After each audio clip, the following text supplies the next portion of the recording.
สบายดีท่านผู้ชมที่เคารพสบายดีตอนเช้าทานผู้ชมที่เคารพตอนรับทานผู้ชมเข้าสู่ข่าวเช้าอารุณวันใหม่จากของข่าวทุรภาพแห่งชาติลาวพบกันในเช้าวันจันทร์ที่6ตุลาคม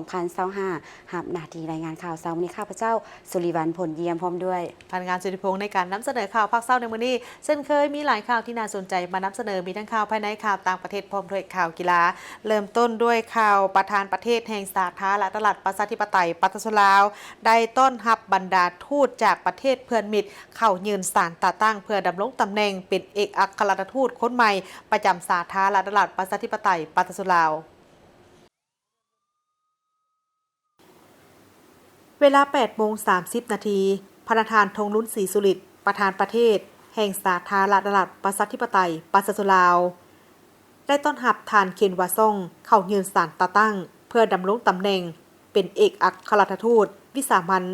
ผู้มีอำนาจเต็มแห่งแคนาดาประจำสาธารณรัฐประชาธิปไตยปาตสลาวซึ่งมีสำนักงานสถานทูตตั้งอยู่นครหลวงวิจันทร์ลาวและแคนาดาได้สั่งตั้งสายผูกพันการทูตน้ำกันในวันที่ 15 มิถุนายน 1974 ก่อนมาปฏิบัติหน้าที่การทูตอยู่ลาวทานเคนวาซ่งดำรงตำแหน่งเป็นอุปทูตแห่งแคนาดาประจำสาธารณรัฐประชาธิปไตยปาตสลาวต่อมาเวลา 9:15 นาทีประธานธงลุ้นศรีสุริตได้ต้อนรับทานรันอุริกสุดเบกเข้ายืนศาลตาตั้งเพื่อดำรงตำแหน่งเป็นเอกอัครราชทูตวิสามัญผู้มีอำนาจเต็มแห่งสาธารณรัฐสหพันธ์เยอรมันประจำลาวซึ่งมีสถานทูตตั้งอยู่นครหลวงวิจันทร์ลาวและเยอรมันได้สั่งตั้งสายผูกพันการทูตน้ำกันในวันที่ 31 มังกร 1958 ก่อนมาปฏิบัติหน้าที่การทูตอยู่สาธารณรัฐประชาธิปไตยปาตสลาวท่านบรานอูริกสุดเบกก็ได้ดำรงตำแหน่งเป็นเอกอัครราชทูตห้องหัวหน้าสำนักงานสถานทูตเยอรมันประจำบางกอกประเทศไทยเวลา 10 โมงประธานธงลุ้นศรีสุริตประธานประเทศแห่งสาธารณรัฐประชาธิปไตยปาตสลาวได้ต้อนรับทานนางเบเน่ดิสเตอร์ดิซอฟเข้ายืนศาลตาตั้งเพื่อดำรงตำแหน่งเป็นเอกอัครราชทูตแห่งสาธารณรัฐฝรั่งคนใหม่ประจำลาวซึ่งมีสำนักงานสถานทูตตั้งอยู่นครหลวงวิจันทร์ลาวและฝรั่งได้สั่งตั้งสายผูกพันการทูตน้ำกันในวันที่ 22 ตุลาคม 1958 ก่อนมาปฏิบัติหน้าที่การทูตอยู่ลาวท่านนางเบเน่ดิสเตอร์ดิซอฟได้เป็นเจ้าหน้าที่ระดับ2รับผิดชอบเรื่องงานการต่างประเทศและป้องกันประเทศให้แก่กองเลขารัฐบาลห้องหัวหน้ากรมบัญชีและการเงินและเวลาต่อมา 10:45 นาทีประธานธงลุ้นศรีสุริตประธานประเทศแห่งสาธารณรัฐประชาธิปไตยปาตสลาวได้ต้อนรับท่านโจอาลเฟตัดเดกรามาลาเพื่อดำรงตำแหน่งเป็นเอกอัครราชทูตวิสามัญผู้มีอำนาจเต็มแห่งสาธารณรัฐประชาธิปไตยติมอร์เลสเตคนใหม่ประจำลาวซึ่งมีสำนักงานสถานทูตตั้งอยู่นครหลวงวิจันทร์ก่อนไปปฏิบัติหน้าที่การทูตท่านดำรงตำแหน่งเป็นผู้ชี้นำพิธีการกระทรวงการต่างประเทศลาวและติมอร์เลสเตได้สั่งตั้งสายผูกพันการทูตน้ำกัน29 กรกฎาคม 2002 ในโอกาสนี้ท่านธงลุ้นศรีสุริตได้แสดงความสมเสยต้อนรับและตีราคาสูงต่อบรรดาท่านทูตประเทศเพื่อนมิตรต่างๆที่ได้ถูกแต่งตั้งมาดำรงตำแหน่งเป็นเอกอัครราชทูตประจำอยู่สาธารณรัฐประชาธิปไตยปาตสลาวในครั้งนี้พร้อมทั้งได้แจ้งสภาพการพัฒนาบรรดาพื้นฐานโครงลางของลาวให้แก่บรรดาท่านทูตได้รับทราบและหวังว่าตลอดระยะของการปฏิบัติหน้าที่การทูตอยู่ลาวท่านทูตจะประกอบส่วนเสริมสร้างสายผูกพันและการร่วมมือที่มีมาอยู่แล้วนั้นให้นับขยายตัวขึ้นไปเรื่อยๆและพร้อมแล้วที่จะอำนวยความสะดวกให้แก่บรรดาท่านในการปฏิบัติหน้าที่การทูตอยู่ลาวประสบผลสำเร็จในครั้งนี้เพื่อเพิ่มพูนคูณสร้างสายผูกพันและการร่วมมือที่มีอยู่แล้วให้นับแน่นแฟ้นยิ่งขึ้นพร้อมทั้งอวยพรให้แก่ท่านทูตจงประสบผลสำเร็จในการปฏิบัติหน้าที่เวียกงานอยู่ลาวในครั้งนี้ สหายบุญทองจิตมณีกรรมการกรมการเมืองศูนย์กลางพรรคผู้ประจำการคณะเลขาธิการศูนย์กลางพรรคหองประธานประเทศเน้นหลายปัญหาสำคัญต่อคณะบริหารงานพรรคแขวงคำมวลสุดใหม่ใน ในโอกาสเข้าร่วมกองประชุมใหญ่ครั้งที่ 11 ขององค์คณะพรรคแขวงขมวนที่ได้จัดขึ้นในระหว่างวันที่ 29 ถึงวันที่ 30 กันยายน 2025 สหายบุญทองจิตมณีได้มีคำเห็นโอ้ลมต่อกองประชุมโดยสหายได้เน้นหนักให้ทางคณะบริหารงานพรรคแขวงขมวนสุดใหม่สมัยที่ 11 คือทิศทางรวมในการนำพาซี่นำพัฒนาแขวงฮอดปี 2030 แม่นต้องได้ยึดมั่นยุทธศาสตร์การพัฒนาแขวงขมวนเป็นหัวหน่วยยุทธศาสตร์ที่นักแน่นเป็นแขวงขยายตัวทางด้านการผลิตกสิกรรมการบริการและหันเป็นอุตสาหกรรมทันสมัยเทอละก้าวตามทิศสร้างเศรษฐกิจเอกราชเป็นเจ้าตนเองไปเคียงคู่กับการปกปักรักษาสิ่งแวดล้อมและระบบนิเวศให้สมบูรณ์และยืนยงสืบต่อในการเอาใจใส่เวียกงานศึกษาอบรมการเมืองแนวคิดเป็นก๊กให้ถือเป็นสนามรบหนึ่งโดยเริ่มจากการหันเปลี่ยนด้านจินตนาการหันเปลี่ยนวิธีคิดแบบเก่าไปสู่การประดิษฐ์สร้างแบบใหม่สร้างและปลุกระดมให้บุคคลและหมู่คณะมีการแข่งขันกันในการพัฒนาตนเองอย่างจริงจังต้านแนวคิดเอื้ออิงรักษาเดิมทั้งให้หู้สะดุ้งไวแก้ไขจุดอ่อนขอคงข้างและขอขาดตกบกพร่องของตนให้ทันการบรรดาสหายต้องได้ปลุกระดมศึกษาอบรมสมาชิกพรรคพนักงานรัฐกรทหารตำรวจตลอดฮอดประชาชนบรรดาเผ่าและสั้นคนให้มีความอุ่นเอียนและมีความสามัคคีเป็นปึกแผ่นมีความรับรู้เข้าใจและเป็นเอกภาพต่อกับแนวทางนโยบายของพรรครัฐเชื่อมั่นต่อการนำพาของพรรคตื่นตัวแข่งขันพัฒนาตนเองรอบด้านสร้างความเข้มแข็งด้วยตนเองเพิ่มทวีการนำพาจัดตั้งปฏิบัติแนวทางป้องกันชาติป้องกันความสงบทั่วปวงส่วนรอบด้านสืบต่อในการลงก่อสร้างรากฐานการเมืองซุ่มใส่จุดหล่อแหลมต่างๆเฮ็ดให้ทั่วแขวงมีเสถียรภาพทางด้านการเมืองนักแน่นสังคมมีความสงบเป็นระเบียบเรียบร้อยกำลังประกอบอาวุธได้รับการปรับปรุงก่อสร้างให้เข้มแข็งนักแน่นปรากฏการณ์ย่อท้อต่างๆในสังคมให้ได้รับการแก้ไขอย่างเข้มงวดและทันการปกปักรักษามากผลของการปฏิบัติผลประโยชน์อันชอบธรรมของประชาชนและปกป้องเขตน้ำแดนดินทรัพย์สมบัติของชาติของท้องถิ่นเอาไว้ให้มั่นคงคณะประจำเป็นหลักเลยให้เก่งคณะบริหารงานครับบทคณะบริหารงานครับเป็นหลักเลยให้ตัวองค์คณะครับเพื่อนั้นครับเราปกสมาธิและตัวคณะครับเป็นผู้เป็นคณะสหายก็เป็นเบียดยาเป็นไว้แย่ที่ดี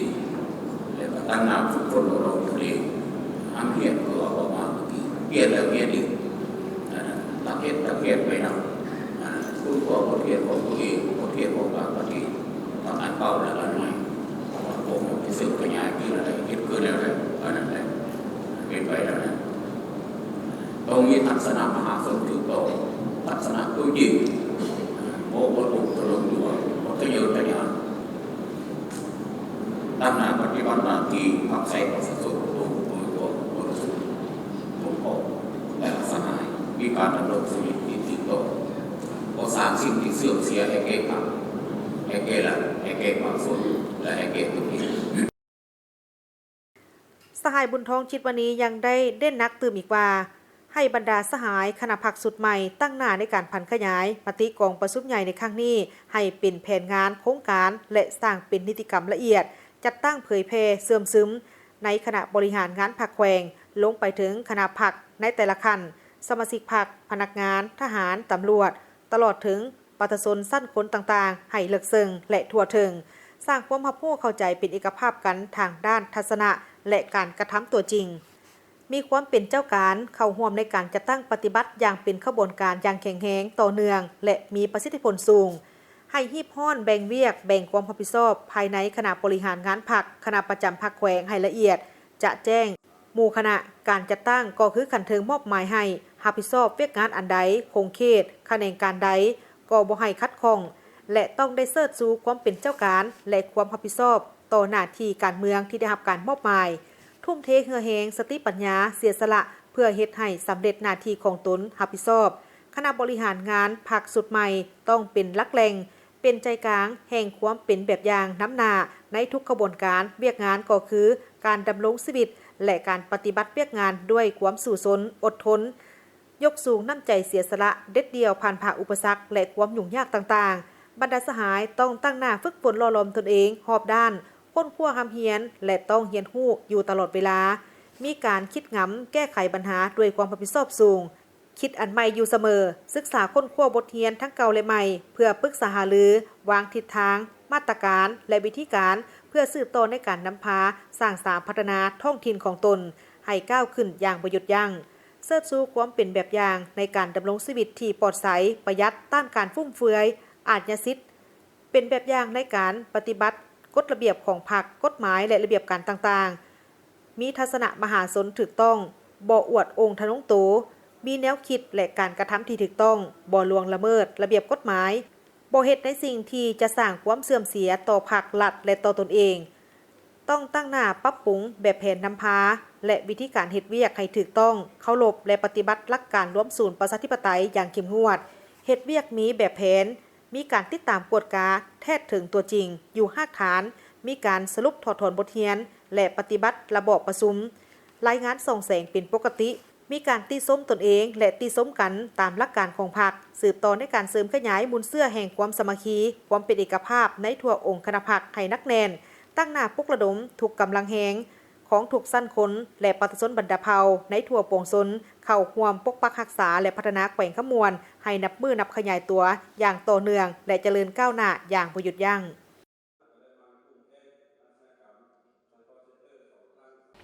สหายคำพันธ์เผยยวงศ์เลขาธิการศูนย์กลางพรรคหัวหน้าคณะโฆษณาภพศูนย์กลางพรรคประธานกองประชุมได้มีการทาบทามบุคลากรออกสมัครหับเลือกตั้งเข้าเป็นคณะบริหารงานพรรคแขวงเวียงจันทน์สมัยที่7รอบที่3กองประชุมผ่านห่างบทรายงานการเมืองแผนพัฒนาเศรษฐกิจสังคมและทาบทามบุคลากรที่จะออกสมัครหับเลือกตั้งเข้าในคณะบริหารงานพรรคแขวงเวียงจันทน์สมัยที่7รอบที่3ได้เปิดขึ้นในวันที่1ตุลาคม2025นี้โดยการเป็นประธานซี่นำของสหายคำพันธ์เผยยวงศ์เลขาธิการศูนย์กลางพรรคหัวหน้าคณะโฆษณาภพศูนย์กลางพรรคมีสหายคำพันธ์สิทธิดำพากรรมการศูนย์กลางพรรคเลขาพรรคแขวงเจ้าแขวงเวียงจันทน์สหายวิไลวรรณบุตรดาคำกรรมการสำรองศูนย์กลางพรรครองประธานคณะกรรมการศูนย์กลางพรรคมีบรรดาสหายในคณะประจำพรรคแขวงคณะบริหารงานพรรคแขวงคณะบริหารงานพรรคจากแผนกการกองบัญชาการปกสคณะพรรคเมืองและแขกถึกเสริญเข้าร่วมสหายคำพันธ์สิทธิดำพาได้กล่าวว่ากองประชุมในครั้งนี้บรรดาผู้แทนจะได้พร้อมกันสรุปตีราคาคืนเกี่ยวกับการนำพาซี่นำในการเคลื่อนไหวเวียกงานขององค์คณะพรรคแขวงในระยะ5ปี2021ถึง2025ผ่านมาซึ่งจะยกให้เห็นด้านดีด้านคงข้างบทเรียนที่ถอดถอนได้และค้นคว้าประกอบความคิดเห็นต่อกับบรรดาเอกสารต่างๆที่จะนำเสนอต่อกองประชุมใหญ่ผู้แทนองค์คณะพรรคแขวงเวียงจันทน์ครั้งที่7เป็นต้นเมนห่างบทสำรวจการนำพารวมของคณะบริหารงานพรรคแขวงในระยะ5ปีผ่านมาห่างรายงานการเมืองและทิศทางแผนการเวียกงานจุดสุ่ม2026ถึง2030ห่างบทรายงานแผนพัฒนาเศรษฐกิจสังคม5ปีครั้งที่7 2026ถึง2030แขวงเวียงจันทน์ซึ่งใน5ปีที่ผ่านมาการปฏิบัติแผนพัฒนาเศรษฐกิจสังคมของแขวงได้จัดตั้งปฏิบัติในท่ามกลางที่มีกาละทั้งโอกาสที่เอื้ออำนวยเป็นต้นระบบการเมืองยังเป็นพื้นฐานที่มั่นคงนักแน่นที่เอื้ออำนวยให้แก่การพัฒนาเศรษฐกิจสังคมของแขวงความสงบและความเป็นระเบียบเรียบร้อยของสังคมบวกใส่ทาแห้งที่บ่มซ่อนในแต่ละด้านที่มียังเป็นปฐมปัจจัยต้นโตให้แก่การผลิตการบริการการลงทุนการค้าการขนส่งโลจิสติกส์และการท่องเที่ยวประชาชนบรรดาเผ่ายังเสิร์ชสู่น้ำใจฮักชาติจิตใจเอกราชเป็นเจ้าตนเองสร้างความเข้มแข็งด้วยตนเองส่งเสริมภูมิปัญญาท้องถิ่นและหัวคิดประดิษฐ์สร้างของตนเข้าในภารกิจปกปักรักษาและสร้างสรรค์ประเทศชาติแต่ถึงอย่างไรก็ตามเคียงคู่กันนั้นก็ยังประเสริญกับความยุ่งยากท้าทายหลายประการเป็นต้นความอ่อนน้อยทางด้านเศรษฐกิจการเงินราคาสินค้าที่เพิ่มขึ้นสูงขาดแคลนน้ำมันเสื้อไฟการระบาดของพยาธิโควิด -19 พยาธิตามฤดูกาลและภัยพิบัติทางธรรมชาติภัยน้ำท่วมภัยแห้งแล้งเกือบทุกปีซึ่งได้ส่งผลกระทบบ่น้อยต่อกับการพัฒนาเศรษฐกิจสังคมของแขวงแต่ภายใต้ความเอาใจใส่ในการนำพาซี่นำของคณะบริหารงานพรรคแขวงการจัดตั้งพรรครัฐทุกคันเห็นว่าแขวงเวียงจันทน์ยังสืบต่อมีเสถียรภาพทางด้านการเมืองสังคมมีความสงบเป็นระเบียบเรียบร้อยอย่างนักแน่นและเศรษฐกิจของแขวงตลอดระยะ5ปียังสืบต่อขยายตัวอย่างต่อเนื่องซึ่งเฮ็ดให้ชีวิตการเป็นอยู่ของประชาชนบรรดาเผ่าได้รับการพัฒนาดีขึ้นเป็นแต่ละระยะ ในโอกาสดังกล่าวนี้สหายคำพันธ์เผยยวงศ์ก็ได้มีบางคำเห็นต่อกับบทรายงานการเมืองแผนพัฒนาเศรษฐกิจสังคมและให้ทิศซี่นำต่อการทับทามบุคลากรที่จะออกรับสมัครเลือกตั้งเข้าในคณะบริหารงานพรรคแขวงเวียงจันทน์สมัยที่7รอบที่3ซึ่งสหายยังได้ห้องมายังบรรดาผู้แทนที่จะเลือกเอาบุคลากรที่จะสมัครรับเลือกตั้งต้องได้ค้นคว้าเลือกเฟ้นเอาผู้ที่ครบมาตรฐานเงื่อนไขและโดดเด่นแท้ๆในกระบวนการเฮ็ดเวียกของคณะการเพื่อออกสมัครรับเลือกตั้งเข้าในโค้งประกอบคณะบริหารงานพรรคคณะประจำพรรคเลขารองเลขาและประธานรองประธานคณะกรรมการพรรคแขวงเวียงจันทน์สมัยที่7จงหลีกเลี่ยงต่อกับการเลือกเอาแบบคนเจ้าค้นคอยหรือกลุ่มก้อนจุ่มเจื้อพรรคพวกและท้องถิ่นหรือคนบ่เฮ็ดเวียกแต่บ่เว้าให้ไผหรือเฮ็ดตามบอกล้อท่าแต่คำสั่งจากคันเทิงจึงเฮ็ดแต่พวกเขาต้องได้เลือกเฟ้นบุคลากรที่เฮ็ดแท้ทำจริงเฮ็ดเวียกที่มีลักษณะมีหัวคิดประดิษฐ์สร้างกล้าเฮ็ดกล้ารับผิดชอบและมีความเป็นแบบอย่างที่ดีมาเป็นบุคลากรในโค้งประกอบของแต่ละตำแหน่งพร้อมกันนั้นทางด้านโค้งประกอบในแต่ละตำแหน่งของคณะบริหารงานพรรคแขวงสมัยที่7ให้บรรดาสหายเบิ่งให้มีทั้งผู้เก่าผู้ใหม่ทั้งสามารถรักษาได้ลักษณะของการสืบทอดเปลี่ยนแทนอย่างต่อเนื่องรับประกันให้มี3หุ้นก็คือหุ้นอาวุโสหุ้นกลางและหุ้นหนุ่มที่สมคู่กันเพื่อสืบต่อในการปฏิบัติหน้าที่เวียกงานในการนำพาซี่น้ำให้มีหุ้นกลางหุ้นหนุ่มกวมเอาอัตราส่วนลายเอาใจใส่ในโค้งประกอบให้มีทั้งเพศเผ่าและแจกใหญ่ให้ทั่วถึงในแต่ละโครงเขตการพิจารณาเลือกเอาบุคลากรแต่ละโค้งประกอบตำแหน่งของคณะบริหารงานพรรคแขวงสมัยที่7ในครั้งนี้ต้องถือเอาผลประโยชน์รวมเป็นก๊กยกสูงความรับผิดชอบอันสูงส่งต่อความเป็นเอกราชภายในคณะบริหารงานพรรคแขวงต่อกับหลักการนำพาของพรรคกฎระเบียบของพรรคและกฎหมายของรัฐที่วางออกต้านแนวคิดอคติพรรคพวกคนเจ้าค้นคอยที่บ่คำนึงถึงผลประโยชน์ส่วนรวมรับประกันในการลงคะแนนเสียงทาบทามเพื่อเลือกเอาผู้ที่ครบมาตรฐานเงื่อนไขและเพื่อเป็นคันทุงนำพาซี่น้ำขบวนการของคณะบริหารงานพรรคแขวงให้มีบัตรก้าวที่ดีขึ้นในตอนท้ายของกองประชุมครั้งนี้ยังได้จัดการปลดบัตรทาบทามเอาบุคคลที่เป็นผู้สมัครรับเลือกตั้งเป็นคณะบริหารงานพรรคแขวงสมัยที่7รอบที่3ตื่มอีก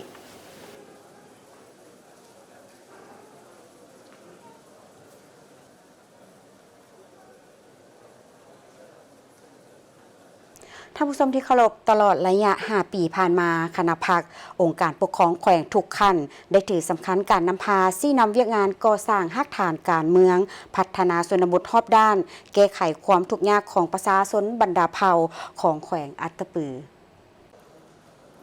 สหายพลโทวันท้องกองมณีกรรมการศูนย์กลางพรรคเลขาพรรคแขวงเจ้าแขวงอัตตปือได้รายงานต่อกองประชุมใหญ่ผู้แทนองค์คณะพรรคแขวงครั้งที่12ในวันที่25 กันยายน 2025 นี้ว่าตลอดระยะ5 ปีผ่านมาคณะพรรคองค์การปกครองแขวงทุกขั้นได้ถือสำคัญการนำพาซี่นำเวียกงานก่อสร้างรากฐานการเมืองพัฒนาชนบทรอบด้านแก้ไขความทุกข์ยากของประชาชนบรรดาเผ่า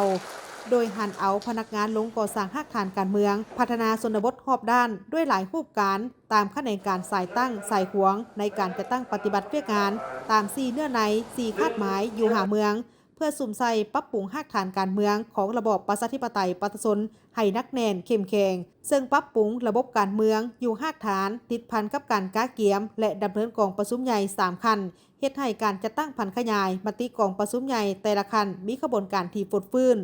ได้ตั้งหน้าจัดสรรเต้าโฮมบ้านสร้างบ้านใหญ่เป็นใจกลางการพัฒนาและกลายเป็นสีสันตัวเมืองน้อยในชนบทย้อนการนำผ้าสีน้ำท่ององค์คณะพรรคแขวงองค์คณะพรรคเมืองและอำนาจการปกครองเมืองชนะไส้เหตุให้การฟื้นฟูผลกระทบดังกล่าวได้รับการแก้ไขสำเร็จเกือบ100%ชีวิตการเป็นอยู่ของประชาชนมีการหันเปลี่ยนไปทางที่ดีขึ้นนอกนั้นยังได้ผันขยายเนื้อในและทิศซี่น้ำอดีตประธานพรรคประธานประเทศในการสร้างบ้านประชาชนที่อยู่ดีกินดีตามทิศสังคมนิยมมาแต่รากฐานอยู่เมืองสนามไซซึ่งได้มอบสิทธิ์อำนาจให้แก่เมืองหลายขึ้นและเสริมขยายสิทธิ์เป็นเจ้าให้แก่การจัดตั้งบ้านและประชาชนเป็นเจ้าการพัฒนาสุกยู่ติดตามปรับปรุงและบูรณะกงจักการจัดตั้งภาครัฐ ในทั่วแขวงสามารถเคลื่อนไหว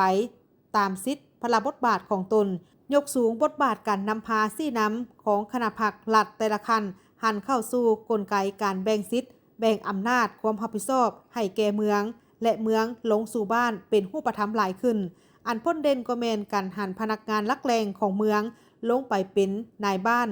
บางจุดที่เราแหลมเฮ็ดให้สามารถแก้ไขปัญหาอยู่หากฐานได้ดีมาต่อที่ข่าวพิธีมอบรับหอพักครูและหัวอ้อมหอบโรงเรียนภายใต้โครงการสวยเหลือน้อยแต่สวยงามให้แก่โรงเรียนมัธยมตอนต้นหาดน้ำมิตรภาพลาวจีนวันที่ 30 กันยายน 2025 บริษัทไฟฟ้าน้ำทา1ลาวจำกัดได้จัดพิธีมอบรับโครงการช่วยเหลือสร้างหอพักครูหัวอ้อมโรงเรียนและอุปกรณ์การเรียนให้โรงเรียนมัธยมตอนต้นหาดน้ำมิตรภาพลาวจีนเมืองผาอุดมแขวงปอแก้วให้เกียรติเข้าร่วมโดยท่านกลางมณีวางเลขาพรรคเมืองผาอุดมท่านหลิวเวยห้องอำนวยการบริษัทไฟฟ้าน้ำทา1ลาวจำกัดมิตรต่างหน้าแผนกศึกษาเมืองและคณะอำนวยการครูอาจารย์น้องนักเรียนเข้าร่วมการมอบรับในครั้งนี้ประกอบมีหอพักครูหัวอ้อมและอุปกรณ์การเรียนรวมมูลค่า 25,000 ดอลลาร์สหรัฐท่านหลิวเวยห้องผู้อำนวยการบริษัทไฟฟ้าน้ำทา1ลาวจำกัดได้กล่าวว่าจุดประสงค์ของการช่วยเหลือในครั้งนี้เพื่ออำนวยความสะดวกให้ครูอาจารย์ที่อยู่ห่างไกลโศกลีกที่ไปมาบ่สะดวกได้มีที่พักอาศัยโครงการนี้ได้เริ่มสร้างตั้งแต่ปี 2014 ซึ่งแม่นกิจกรรมน้อยแต่สวยงามและปีนี้แม่นครบรอบ 10 ปี ส่วนโรงเรียนมิตรภาพลาวจีนได้เริ่มสร้างตั้งขึ้นในปี 2020 เป็นโครงการช่วยเหลือของบริษัทตะข่ายไฟฟ้าภาคใต้จีน我们这个项目呢是2014年开始建设的，我们小而美这个活动呢已经做了有10年了。นับแต่ปี 2020 เป็นต้นมาทุกปีพวกเขาได้ช่วยสร้างสิ่งอำนวยความสะดวกตามความต้องการตัวจริงของโรงเรียนเป็นต้นด้านวัตถุอุปกรณ์การเรียนการสอนให้ครูอาจารย์และน้องนักเรียนเพื่อเฮ็ดให้คุณภาพการศึกษาดีขึ้นปีนี้ก็เช่นเดียวกันพวกเขาได้สร้างหอพักครูการปรับปรุงหัวอ้อมโรงเรียนและป้ายโรงเรียนในอนาคตทางบริษัทยังจะสืบต่อพัฒนาโครงการและให้การช่วยเหลือสิ่งอำนวยความสะดวกช่วยทางด้านวัตถุและอุปกรณ์การเรียนให้โรงเรียนต่อไปโรงเรียนมัธยมตอนต้นหาดน้ำมิตรภาพลาวจีนมีห้องเรียนทั้งหมด7ห้องมีครูอาจารย์10คนหญิง2คนและนักเรียน217คนในครั้งนี้ก็ถือว่าจะได้มอบรับอาคารหอพักครูอาจารย์1หลัง3ห้องเรียนแล้วก็พร้อมด้วยหัวอ้อมโรงเรียนจำนวน1แล้วก็อุปกรณ์การเรียนการสอนของเรียนบนหาน้ำของพวกเราเพื่อคำนำรับตอนวันสำคัญของพรรคของชาติที่จะมุ่งเวียนมาฮอดก็เป็นต้นกับวันครูแห่งชาติและตุลาวันครูแห่งชาติกระสันในการมอบรับเครื่องไฟฟ้าน้ำทา1เฮาพวกเราได้รับการช่วยเหลือมาโดยตลอดระยะผ่านมาเริ่มแต่ปี 2020 จนถึงปัจจุบันนี้เนาะก็มีหลายสิ่งหลายอย่างที่ทางเครื่องไฟฟ้าเฮาได้อันมาช่วยเหลือโรงเรียนของข้าพเจ้าเนาะเป็นต้นก็เป็นอาคารเรียน1หลังเนาะแล้วก็ห้องแต่งกินของนักเรียนหอพักก็ห้องอาบน้ำบาดาลเนาะติดเสียงโซลาร์เซลล์อื่นๆเป็นต้นกันอุปกรณ์การเรียนการสอนจำนวนหนึ่งนั้นทางคณะกรรมการโรงเรียนของพวกเราก็ถือว่ารู้สึกดีใจหลายขอแสดงความขอบใจมายังบริษัทเครื่องไฟฟ้าน้ำทา1เนาะทางเพื่อนเราจะได้พยายามปกปักรักษาแล้วก็นำใส่ให้มันเกิดประโยชน์สูงสุดเนาะในการมอบในครั้งนี้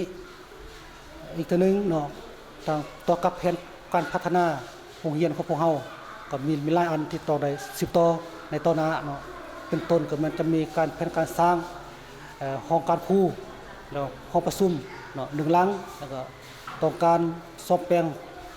เข้าพักนักเรียนเป็นต้นเป็นห้องน้ำบนอยู่อาศัยของนักเรียนหอพักแล้วก็สร้างมาก็มันต้องการสร้างหอสมุดหรือห้องอ่านเนาะ 1ห้องเพื่อให้เวียงงานการศึกษาเฮาก้าวไปเนาะผ่านมาโรงเรียนของพวกเขาได้รับการช่วยเหลือจากบริษัทไฟฟ้าน้ำทา1ลาวจำกัดมาโดยตลอดนับแต่ปี 2020 เป็นต้นมาประกอบมีอาคารเรียนหอพักหัวอ้อมโรงเรียนเรือนครัวห้องอาบน้ำอุปกรณ์การเรียนการสอนและอื่นๆตื่มอีก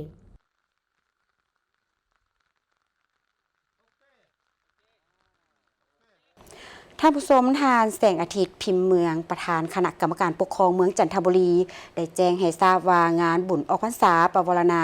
และสวงเหือประเพณีที่ท่าวัดจันทร์เมืองจันทบุรีนครหลวงเวียงจันทร์ประจำปี 2025 นี้จะจัดขึ้นในระหว่างวันที่ 6 ถึง 8 ตุลาคม 2025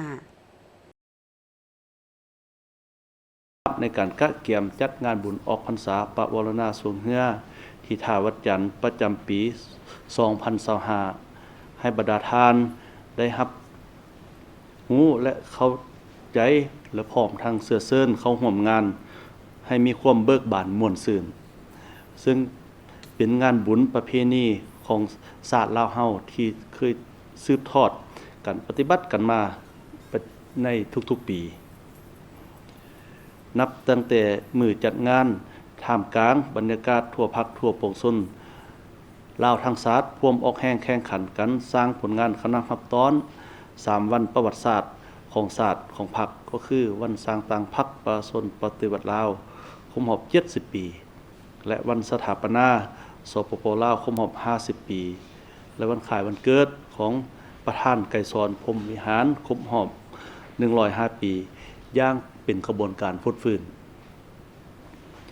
เว้ารวมเว้าเฉพาะเพื่อคำรับตอนและซุ้มเซยกองประชุมใหญ่ครั้งที่ 8 ขององค์คณะพรรคนครหลวงการจัดงานบุญก็เป็นการรักษาฮิตของประเพณีอันดีงามของชาติเป็นการประกอบส่วนดึงดูดนักท่องเที่ยวทั้งภายในและต่างประเทศเข้ามาเที่ยวนครหลวงเวียงจันทร์เป็นการสุขยุส่งเสริมการผลิตสินค้า1เมือง1ผลิตภัณฑ์เพื่อทดแทนการนำเข้าและเป็นการส่งเสริมการค้าขายเฮ็ดให้เศรษฐกิจดีขึ้นซึ่งงานบุญได้ประกอบมีกิจกรรมต่างๆดังนี้กิจกรรมทางด้านศาสนาและฮิตของประเพณีเริ่มเวลา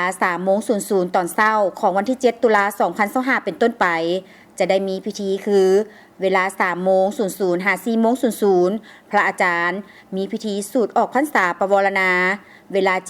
7:00 พิธีตักบาตรถวายสังฆทานตามประเพณีลาวเวลา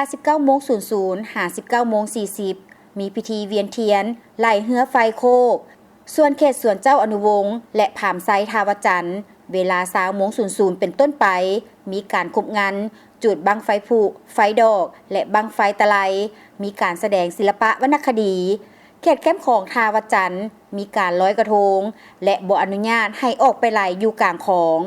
ส่วนกิจกรรมการสวงเหือในวันที่ 8 ตุลาคม 2025เริ่มแต่เวลา 8:30 นาทีเป็นต้นไปเริ่มจัดการแข่งขันสวงเหือประเพณี55สีพายหญิงสายและเหือสู่ทรายเวลา 16:00 แม่นพิธีมอบรางวัลเหือสวงส่วนกิจกรรมงานวางแสดงและซื้อขายสินค้าแม่นได้กำหนดแต่วันที่4หาที่8ตุลาคม 2025กำหนดเวลา5วันมีการแสดงและการขายสินค้าอยู่ในขอบเขตสวนเจ้าอนุวงศ์อยู่ตามขอบเส้นทางเจ้าฟ้างุมแต่วิทยาลัยเทคนิคปากประซักลงฮอด4แยกห้องหมอมโหสถกำหนดมีการซื้อขายข้าวหลามปิ้งไก่ทางคนยางเบื้องเส้นทางแต่ธนาคารพัฒนาลาวลงมา4แยกไฟแดงสีหอม4แยกไฟแดงวัดอินแปงเส้นทางเศรษฐาธิราชไปหา4แยกไฟแดงวัดศรีสะเกษกำหนดเป็นบอนจอดรถจักรและรถใหญ่บางจุดที่สามารถนำไส้ได้เฉพาะเส้นทางเบื้องบ้านวัดจันทร์มีไซเสียงยืนและบ้านสีหอมแมนกำหนดให้ขายข้าวหลามปิ้งไก่มีการตั้งบูธขายเครื่องขายสินค้าและผลิตภัณฑ์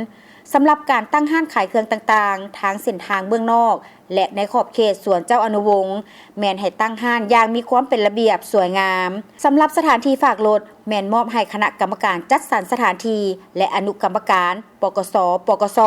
รับผิดชอบเป็นผู้ค้นคว้าพิจารณาตามความเหมาะสมคือหลายปีผ่านมากิจกรรมป้องกันชาติป้องกันความสงบได้มีการจัดตั้งป้องกันเวรยามและประจำการตลอด24ชั่วโมงโดยนำไส้กำลังของเมืองจันทบุรีเป็นต้นตออยู่ตามบ้านสำนักงาน องค์การทั่วเมืองให้มีความสงบปลอดภัยห้อยส่วนห้อย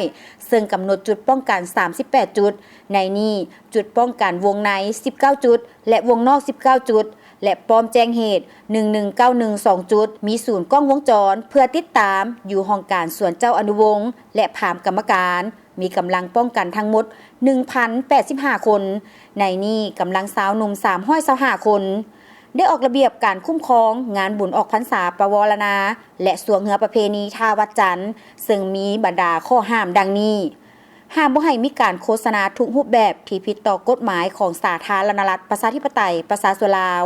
ห้ามขายหรือนำเอาอาวุธทุกประเภทรวมทั้งผ้ามีดง่าวหน้าเก็กกระถุนสนับมือโคมไฟลอยและประเภทสิ่งของที่มีคมต่างๆเข้าในงานโดยเด็ดขาดเว้นเสียแต่เจ้าหน้าที่ที่ได้รับอนุญาตห้ามบ่ให้เอายาเสพติดธาตุเบื่อสารเคมีที่ออกฤทธิ์ทางจิตประสาททุกชนิดสิ่งที่พาให้เกิดเสียงดังเกินขอบเขตบังกะโพกเข้ามาจูดและวางขายภายในงานอย่างเด็ดขาดห้ามนำใส่เครื่องขยายเสียงโฆษณาสินค้าดังเกินขอบเขตที่ระเบียบกำหนดไว้ห้ามวางขายสินค้าและนำเครื่องเสียงออกมาโฆษณาสินค้าอยู่นอกบริเวณห้างเกินขอบเขตที่คณะกรรมการจัดงานได้กำหนดให้ห้ามขายและนำเอาผลิตภัณฑ์วัฒนธรรมลามกรูปภาพลามกต่างๆเข้ามาวางขายอยู่ในงานห้ามลิ่นการพนันทุกประเภทและอาละวาดตีกันห้ามขายเครื่องสะสายโดยบ่ได้รับอนุญาตจากคณะกรรมการจัดงานห้ามดื่มสิ่งมึนเมาเกินขอบเขตถ้าผู้ใดละเมิดจะถูกเจ้าหน้าที่กล่าวเตือนและนำตัวไปพักผ่อนไว้ก่อนห้ามบุคคลนิติบุคคล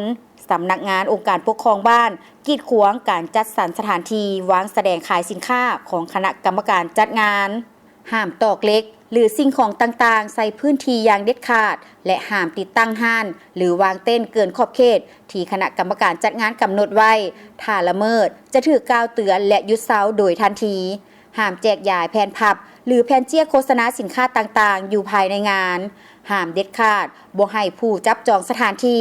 สวยโอกาสจับจองหรือซื้อสถานที่เพื่อขายต่อให้ผู้อื่นเพิ่มเก็งกำไร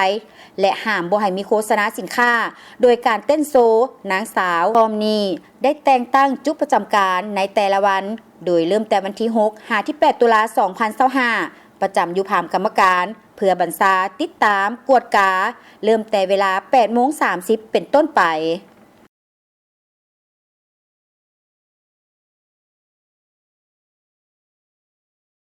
เมื่อว่าถึงงานบุญออกพรรษาปวารณาหรือว่างานแข่งขันทรงเฮือที่ท่าวัดจันทร์เนาะปีนี้แม่นเพิ่นจะจัดขึ้นอ้อว่า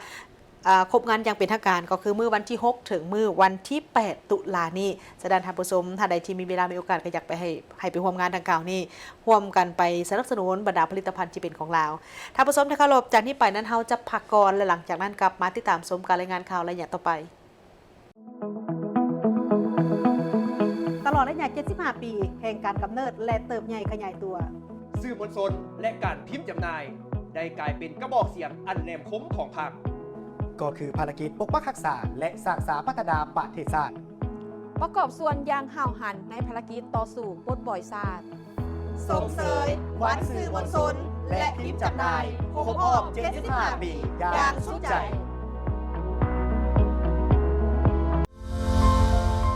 สื่อมวลชนและการพิมพ์จำหน่ายเป็นกระบอกเสียงอันแหลมคมของพรรคเป็นพาหนะเผยแพร่แนวทางนโยบายระเบียบกฎหมายแผนพัฒนาเศรษฐกิจสังคมของรัฐพร้อมเดียวกันนั้นก็นำเสนอข้อมูลข่าวสารสาระความรู้สาระบันเทิงให้ทุกสั้นคนได้รับรู้ถึงความเป็นลาวส่งเสริมวันสื่อมวลชนและพิมพ์จำหน่ายครบรอบ75 ปีอย่างสุดใจสมาคมมิตรภาพกัมพูเชียลาวได้เข้าเยี่ยมพบปะกับท่านรัฐมนตรีกระทรวงป้องกันประเทศในโอกาสที่เดินทางมาเยี่ยมยามและเฮ็ดเวียกอยู่สาธารณรัฐประชาธิปไตยประชาชนลาวอย่างเป็นทางการในระหว่างวันที่1ถึงวันที่5ตุลาคมนี้ภายหลังที่สำเร็จกองประชุมพบปะระหว่างสมาคมมิตรภาพลาวกัมพูเชียและกัมพูเชียลาวแล้วพลเอกเนียงพัฒน์ประธานสมาคมมิตรภาพกัมพูเชียลาวก็ได้เข้าเยี่ยมพบปะกับพลโทคำเลียงอุทกไกรสอน รัฐมนตรีกระทรวงป้องกันประเทศในโอกาสดังกล่าวนี้พลโทคำเลียงอุทกไกรสนก็ได้แสดงความยินดีต้อนรับและตีราคาสูงต่อกับการเยี่ยมยามของคณะผู้แทนถือเป็นการประกอบส่วนในการเสริมขยายและเพิ่มพูนคุ้นสร้างสายประพันธ์มิตรภาพอันเป็นมูลเสื้อและการร่วมมือรอบด้านมั่นคงยาวนานลาวกัมพูชีพร้อมกันนั้นก็ยังได้แสดงความสมเสยต่อกับการเคลื่อนไหวของทางสมาคมมิตรภาพกัมพูชีลาวที่ได้สมทบกับคู่ร่วมมือของลาวเคลื่อนไหวร่วมกันในการสุขยู่ส่งเสริมและสนับสนุนการพัวพันร่วมมือและไปมาหาสู่พบปะแลกเปลี่ยนสร้างกิจกรรมและช่วยเหลือซึ่งกันและกันระหว่างประชาชนโดยเฉพาะก็แม่นประชาชนตามสายแดนเฮ็ดให้สายแดนเป็นสายแดนแห่งมิตรภาพสันติภาพและการร่วมมือเพื่อการพัฒนาส่วนประธานสมาคมมิตรภาพกัมพูชีลาวก็ได้แสดงความขอบใจต่อกับการต้อนรับอย่างอบอุ่นพร้อมทางได้แจ้งถึงจุดประสงค์และก็รายงานถึงสภาพการที่พ้นเด่นการพัฒนาของราชอาณาจักรกัมพูชีและการเคลื่อนไหวของทางสมาคมมิตรภาพกัมพูชีลาวให้ได้รับทราบโดยเฉพาะก็แม่นในกองประชุม2ฝ่ายได้มีการทบทวนคืนถึงการพัวพันร่วมมือและการเคลื่อนไหวการสร้างกิจกรรมร่วมกันในระยะที่ผ่านมาและปรึกษาหารือแผนการร่วมมือกันในต่อหน้าพร้อมกันนั้น2ฝ่ายก็ยังได้ปรึกษาหารือในการค้นคว้าการพัวพันร่วมมือในการสร้างการค้าสายแดนระหว่างลาวและกัมพูชี2ฝ่ายเห็นดีจะสืบต่อกลไกการประสานงานการแลกเปลี่ยนและการสร้างกิจกรรมร่วมกันเพื่อประกอบส่วนในการเสริมขยายและเพิ่มพูนคุ้นสร้างสายพัวพันมิตรภาพอันเป็นมูลเสื้อและการร่วมมือรอบด้านมั่นคงยาวนานระหว่าง2ภาค2รัฐและประชาชน2ชาติลาวกัมพูชีให้นับมือนับเข้าสู่ล้วงลึกและก้าวเข้าสู่ระดับใหม่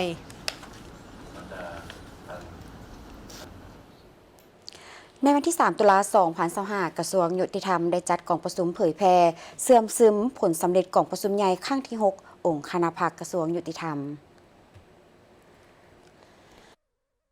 ฐานของสหายไพวีศรีบริภากรรมการศูนย์กลางพรรคเลขาคณะบริหารงานพรรคกระทรวงรัฐมนตรีกระทรวงยุติธรรมมีบรรดาสหายคณะประจำคณะนำกระทรวงบรรดาสหายกรรมการคณะบริหารงานพรรคกระทรวงคณะพรรคฮักฐานคณะหน่วยพรรคฮักฐานและบรรดาสหายสมาชิกพรรครักแรงเข้าร่วม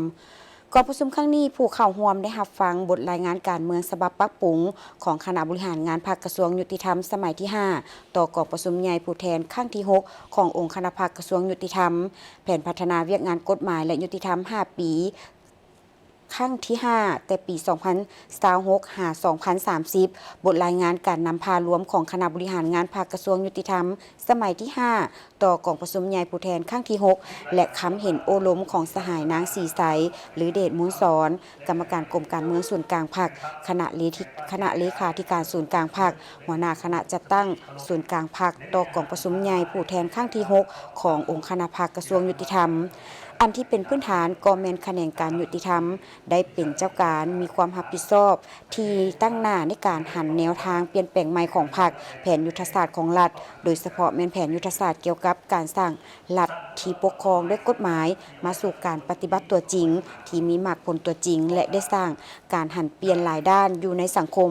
ซึ่งเห็นได้ด้านพ้นเด่นแม่นการได้ยกสูงประสิทธิภาพในการเฮ็ดภาระบทบาทเป็นเสนาธิการใหญ่แก่ศูนย์กลางพรรคและรัฐบาลในเวียกงานกฎหมายและยุติธรรมภายในได้มีการปรับปรุงกงจักรการจัดตั้งตามทิศกระทัดรัดหักฐานได้มีการปรับปรุงก้าวไปสู่คุณภาพหับประกันการสร้างพรรคให้ปลอดใสเข้มแข็งและนักแน่นยกสูงคุณภาพของการชี้นำพาเวียกงานวิสาเฉพาะหับประกันการสร้างและปรับปรุงกฎหมายก้าวไปสู่คุณภาพดีขึ้นเทื่อละก้าวสุ่มใส่การเฮ็ดหน้าที่เป็นใจกลางและเป็นเจ้าการโฆษณาสร้างสติเคารพกฎหมายอย่างกว้างขวางหับประกันการบริการกฎหมายและยุติธรรมให้มีความว่องไวโปร่งใสและยุติธรรมดีขึ้นเป็นก้าวอันพ้นเด่นอีกด้านหนึ่งกระทรวงยุติธรรมก็มีการพัวพันร่วมมือกับหลายประเทศเกี่ยวกับกฎหมายซึ่งเป็นการยกบทบาทของเวียกงานให้สากลได้รับรู้เข้าใจมีความเชื่อมั่นต่อระบบยุติธรรมของสาธารณรัฐประชาธิปไตยประชาชนลาวสูงขึ้นมาเบิ่งที่ข่าวพิธีเซ็นสัญญาว่าด้วยการศึกษาความเป็นไปได้ในการร่วมมือทางด้านเทคโนโลยีข้อมูลข่าวสารและการสื่อสารระหว่างของการกระทรวงเทคโนโลยีและการสื่อสารกับทางบริษัท Link Capital สิงคโปร์ซึ่งได้จัดขึ้นในเมื่อวันที่ 2 ตุลาที่ผ่านมาความลงน้ำโดยมีท่านพวงประเสริฐแก้วสุวรรณหัวหน้าของการกระทรวงเทคโนโลยีและการสื่อสารและท่านเดนิจอง CEO ของทางบริษัท Link Capital สิงคโปร์ โดยการเป็นเกียรติเข้าร่วมของทานสันติสุขสิมมลวงศ์รองรัฐมนตรีกระทรวงเทคโนโลยีและการสื่อสารโดยมีบรรดารองรัฐมนตรีหัวหน้ากรมและพนักงานภายในของทั้งสองฝ่ายนี้เข้าร่วมท่านเวียงไซสุรจิตหักษาการรองหัวหน้าของการกระทรวงเทคโนโลยีและการสื่อสารได้มีคำเห็นในพิธีครั้งนี้ว่าการลงนามใน MOU ในครั้งนี้เป็นแสดงให้เห็นถึงความมุ่งมั่นของทางกระทรวงในการค้นคว้าและพัฒนา ICT รอบด้านเพื่อตอบสนองต่อกับการเปลี่ยนแปลงทางด้านเทคโนโลยีทั่วโลกที่ก้าวหน้าไปอย่างว่องไวและเพื่อเป็นและบ่เพียงแต่เป็นการสร้างขอบความร่วมมือระหว่างหน่วยงานเท่านั้นแต่ยังจะเป็นการเสริมขยายความรู้ความสามารถในการค้นคว้าและพัฒนาเทคโนโลยีช่วยสร้างบุคลากรที่มีความรู้ความสามารถและพร้อมที่จะมีบทบาทสำคัญในการยกสูงความสามารถในการแข่งขันของประเทศในระดับภาคพื้นและสากลซึ่งสอดคล้องกับทิศทางการพัฒนาเศรษฐกิจดิจิทัลแห่งชาติของสาธารณรัฐประชาธิปไตยประชาชนลาวที่สุ่มใส่การนำใช้เทคโนโลยีเข้าในการขับเคลื่อนเศรษฐกิจและสร้างผลประโยชน์สูงสุดให้แก่ประชาชนเป็นจุดเริ่มต้นที่นำไปสู่ผลสำเร็จที่เป็นรูปธรรมในการค้นคว้าพัฒนาเทคโนโลยีพัฒนาบุคลากรยกสูงความสามารถในการแข่งขันของประเทศในระดับภาคพื้นและสากลภายใต้การชี้นำพาของทางคณะพักคณะนำกระทรวงเทคโนโลยีและการสื่อสารจะเฮ็ดให้การร่วมมือในครั้งนี้ประสบผลสำเร็จตามระดับคาดหมายที่วางไว้ท่านอ้อนจันทร์คำพาวงศ์หองเจ้าแขวงหลวงน้ำทาได้ต้อนรับการเข้าเยี่ยมคำนับของทานนางแซนนี่แคมเบลหัวหน้าองค์การธนาคารพัฒนาอาซี ADB ประจำสาธารณรัฐประชาธิปไตยประชาชนลาวในโอกาสเยี่ยมยามและเฮ็ดเวียกอยู่ที่แขวงหลวงน้ำทาในระหว่างวันที่1 ถึง 3 ตุลานี้ที่สำนักงานปกครองแขวงหลวงน้ำทาโอกาสนี้ทานอ่อนจันทร์คำพาวงศ์ได้รายงานสภาพโดยรวมของแขวงให้ทานนางแซนนี่แคมเบลว่าได้อ่อนจันทร์คำพาวงศ์อ่อนจันทร์คำพาวงศ์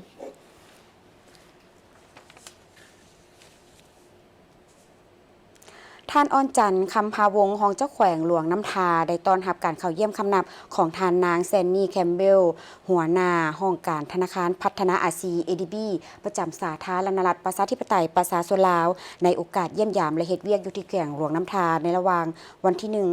3 ตุลานี้ในโอกาสนี้ทานอ่อนจันทร์คำพาวงศ์ได้รายงานสภาพโดยรวมของแขวงหลวงน้ำทาให้ทานนางแซนนี่แคมเบลให้ฮู้ว่าสำหรับการให้ถึงจากธนาคารพัฒนาอาซีแก่แขวงหลวงน้ำทาในระยะผ่านมา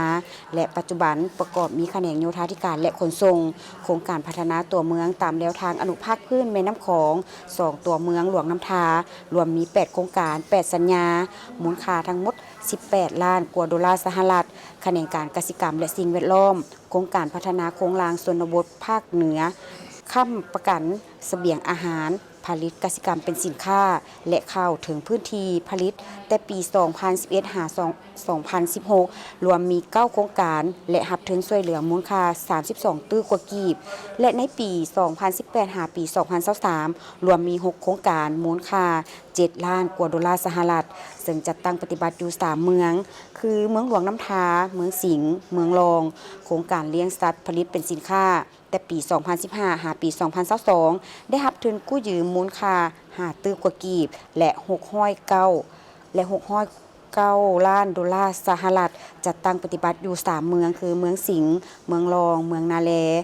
ซึ่งโครงการพัฒนาโครงรางชนบทภาคเหนือทุนเพิ่มเป็นโครงการสืบต่อพัฒนาโครงรางชนบทภาคเหนือได้จัดตั้งปฏิบัติอยู่ 3 เมืองคือเมืองหลวงน้ำทาเมืองสิงห์และเมืองรองระยะปี 2017 หาปี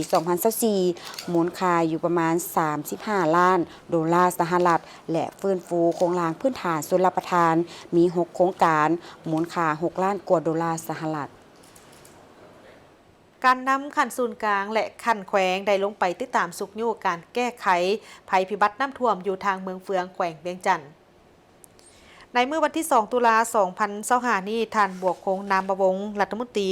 หัวหน้าของว่าการสำนักงานนายกรัฐมนตรีพร้อมด้วยท่านนางแก้วจันทวิไสรองรัฐมนตรีกระทรวงแรงงานและสวัสดิการสังคมได้สมทบกับท่านภูธนุเพชรไสสมบัติรองเจ้าแขวงเวียงจันทน์พร้อมด้วยภาคส่วนที่เกี่ยวข้องของทางแขวงเวียงจันทน์ การน้ำของเมืองเฟืองได้เคลื่อนไหวติดตามสภาพน้ำท่วมการปล่อยน้ำของเขื่อนไฟฟ้าน้ำลีก1และ2พร้อมทางสุขโยกการแก้ไขภัยพิบัติน้ำท่วมและมอบเครื่องช่วยเหลือให้กับผู้ที่ประสบภัยน้ำท่วมอยู่ทางเมืองเฟืองแขวงเวียงจันทน์ในโอกาสดังกล่าวนี้ท่านหัวหน้าของว่าการสำนักงานนายกรัฐมนตรีก็ได้รับฟังการรายงานเกี่ยวกับสภาพภัยพิบัติน้ำท่วมจากทางคณะกรรมการคุ้มครองภัยพิบัติขันแขวงและการบริหารจัดการน้ำของเขื่อนไฟฟ้าน้ำลีก1และ2จากผู้ต่างหน้าของบริษัทเขื่อนไฟฟ้าน้ำลีกเห็นได้ว่าในระหว่างวันที่29กันยายนถึงวันที่1ตุลาคม2025ที่ผ่านมา